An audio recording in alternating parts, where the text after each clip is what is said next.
பல்வேறு கோரிக்கைகளை வலியுறுத்தி சத்துணவு ஊழியர்கள் கண்டன ஆர்ப்பாட்டத்தில் ஈடுபட்டனர்.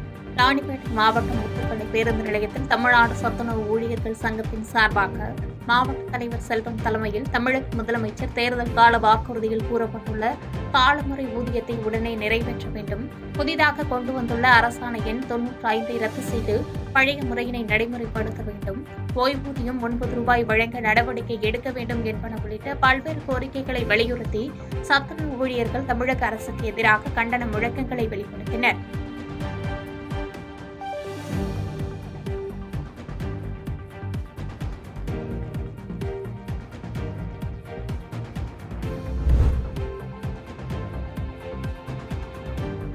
ஊட்டியில் உறைபனி துவங்கியதன் எதிரொலி காரணமாக கடும் குளிரால் பொதுமக்கள் அவதியடைந்தனர்.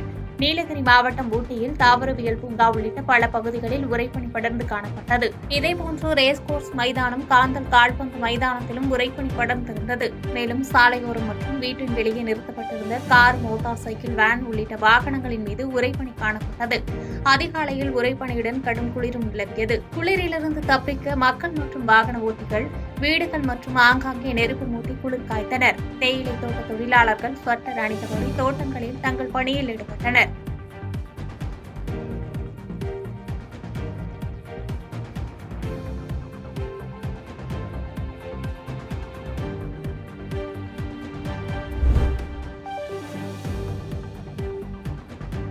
சங்கராபுரம் பேருந்து நிலையத்தில் புரட்சி பாரதம் கட்சியின் சார்பில் மாபெரும் பொதுக்கூட்டம் நடைபெற்றது. கள்ளக்குறிச்சி மாவட்டம் சங்கராபுரம் பேரூராட்சி பேருந்து நிலையத்தில் அண்ணல் அம்பேத்கர் அவர்களின் நினைவு நாளை முன்னிட்டு புரட்சி பாரதம் கட்சி சார்பில் அதன் தலைவர் ஜெகன்மூர்த்தியார் ஆணைக்கிணங்க மாபெரும் பொதுக்கூட்டம் நடைபெற்றது. மேற்கு மாவட்ட செயலாளர் பாபு தலைமையில் நடைபெற்ற இந்த பொதுக்கூட்டத்தில் சிறப்பு விருந்தினராக புரட்சி பாரதம் கட்சியின் மாநில முதன்மை செயலாளர் உசேந்திரகுமார் கலந்து கொண்டு சிறப்புரையாற்றினார். அப்போது இடஒதுக்கீடு தாழ்த்தப்பட்ட சமூகத்திற்கு மட்டுமல்ல, ஒட்டுமொத்த இந்தியாவில் உள்ள ஒடுக்கப்பட்ட மக்களுக்கும் தான் இடஒதுக்கீடு வழங்கப்பட்டது என்றும், அம்பேத்கர் சாதிய தலைவர் அல்ல, இந்திய தலைவர் மட்டுமல்ல, உலக தலைவர் என்று பேசினார்.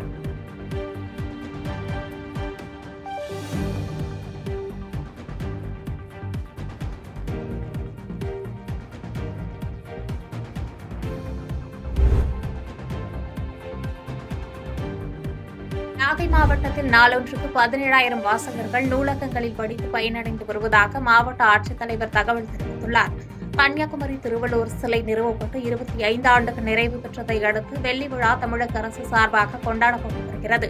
அதன் ஒரு பகுதியாக திருவள்ளூர் 133 அடி உயர சிலை நிறுவிய வெள்ளி விழா நாகை மாவட்ட மைய நூலகத்தில் நேற்று நடைபெற்றது. மாவட்ட ஆட்சித்தலைவர் ஆகாஷ் தலைமையில் நடைபெற்ற நிகழ்ச்சியில் கீழ்வேலூர் சட்டமன்ற உறுப்பினர் நாகை மாலி, மீன்வளர்ச்சி கழக தலைவர் கௌதமன் ஆகியோர் பங்கேற்று திருவள்ளுவரின் சிறப்புகளை குறித்து உரையாற்றினர். தொடர்ந்து பேசிய ஆட்சித்தலைவர் ஆகாஷ், வள்ளுவரின் வரலாறு மற்றும் திருக்குறளை அனைவரும் கட்டாயம் அறிந்திருக்க வேண்டும் என்றும், வள்ளுவரின் சிறப்புகள் குறித்த கண்காட்சி நாகை மாவட்டத்தில் 7 நாட்கள் நடைபெறும் என்றும் கூறினார்.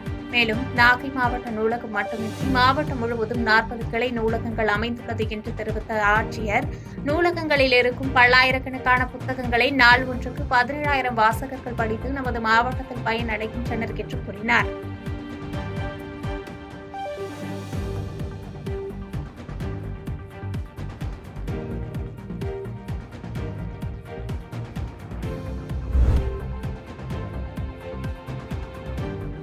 திருவண்ணாமலையில் தனியார் திருமண மண்டபத்தில் அன்னை கல்வி அறக்கட்டளையின் கீழ் இயங்கும் அன்னை சமுதாய கல்லூரி மற்றும் அன்னை IIHM இணைந்து நடத்தும் 14ஆம் ஆண்டு முப்பெரும் விழாவில் சட்டப்பேரவை துணைத் தலைவர் கு. பிச்சாண்டி கலந்து கொண்டு மாணவ மாணவிகளுக்கு பட்டய சான்றிதழ் வழங்கி சிறப்புரையாற்றினார். அன்னை சமுதாய கல்லூரி மற்றும் அன்னை IIHM ஏழை எளிய மாணவர்கள் பயன்பெறும் வகையில் திருவண்ணாமலை, திண்டிவனம், வேட்டவளம், செங்கம் உள்ளிட்ட பகுதிகளில் நர்சிங் மற்றும் ஹோட்டல் மேனேஜ்மெண்ட் துறை சார்ந்த பட்டய படிப்புகளை நடத்தி வருகிறது. இந்த கல்லூரிகளில் பயின்று தேர்ச்சி அடைந்த மாணவர்கள் 500க்கும் மேற்பட்டவருக்கு சான்று வழங்கும் நிகழ்ச்சி நடைபெற்றது. இதில் சட்டப்பேரவை துணைத் தலைவர் கு. பிச்சாண்டி கலந்து கொண்டு மாணவர்களுக்கு சான்று வழங்கினார்.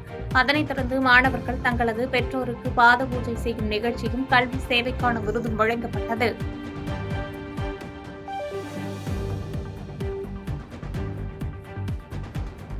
பாதகம் செய்பவரை கண்டால் நாம் பயங்கொள்ளலாகாது பாப்பா, மோதி மிதித்து விடு பாப்பா, அவர் முகத்தில் உமிழ்ந்து விடு பாப்பா. அண்மை செய்திகளை உடனுக்குடன் தெரிந்து கொள்ள இணைந்திருங்கள் இயம்நாடு தொலைக்காட்சியுடன்.